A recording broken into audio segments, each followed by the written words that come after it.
চলুন জেনে নিই কিভাবে প্রফেশনাল চেয়ারটি ব্যবহার করবেন। প্রথমে বসবেন, বসার পরে এই হ্যান্ডেলটা ধরবেন, চাপ দিবেন, দেখবেন নিচে নেমে গেছে যদি উপরে থাকে।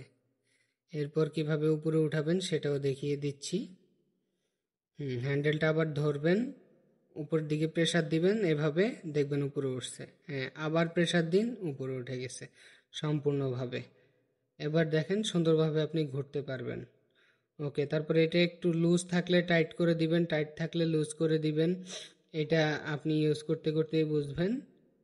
ঠিক আছে, তবে একদম লুজ করে রাখবেন না, মিডিয়াম রাখবেন, তাহলে খুব সহজভাবে ব্যবহার করতে পারবেন।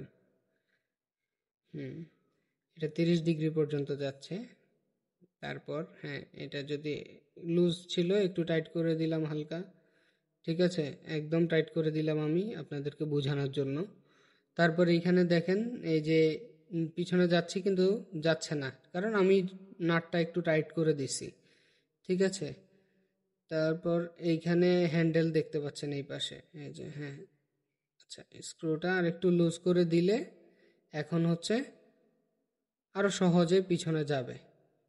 আবার এইটাকে আপনি যদি এই সাইডে টান দেন সামনের দিকে, তাহলে এই যে হ্যান্ডেলটাকে সামনের দিকে একটু প্রেসার করলে তাহলে এটা হবে। আর যদি পিছনের দিকে ভিতরের দিকে দেন তাহলে এটা আটকে যাবে, মানে আপনি প্রেসার দিলেও পিছনে যেতে পারবেন না। এটা হচ্ছে নিয়ম, দেখেন। হ্যাঁ, পিছনে যেতে পারবেন না আপনারা তাহলে।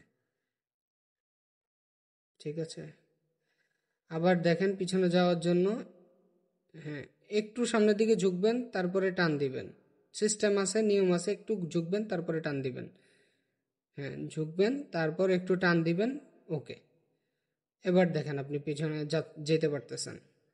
এটা নাট যদি ওই যে নাটের কথা বলছি, এই যে এখানে এই নাটটা, এটা যদি লুজ থাকে, বেশি লুজ থাকে, ধুপ করে চলে যাবেন। আর একটু মিডিয়াম রাখলে সুন্দরভাবে যেতে পারবেন।